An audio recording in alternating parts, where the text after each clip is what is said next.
नमस्कार, मी आचल न्यूज अनकटमध्ये आपलं स्वागत. पाहूया त्याच्या ठळक घडामोडी. नागपूर जिल्हा बँक प्रकरणी शिक्षा सुनावलेले आमदार सुनील केदार कारागृहातच राहणार, सत्र न्यायालयाने फेटाळला जामीन. संभाजीनगरमध्ये वंदे भारत एक्सप्रेस उद्घाटन प्रसंगी राडा, भाजप आणि MIMचे कार्यकर्ते भिडले.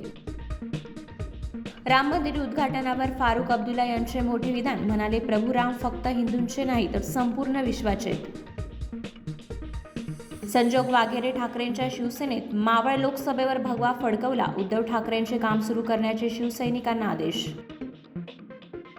मुंबईतील 3 मैदाने आम्हालाच लागतील, सरकार ही परवानगी देईल, मनोज जरांगेने व्यक्त केली अपेक्षा.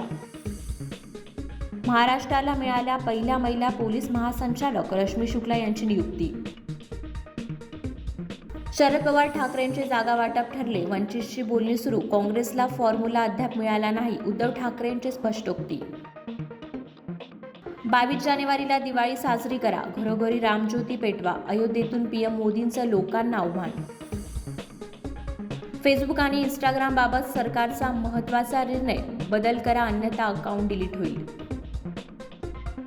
आणि मामू मुन्ना भाई 3 येतोय, राजकुमार इराणी यांनी दिली मोठी अपडेट. धन्यवाद.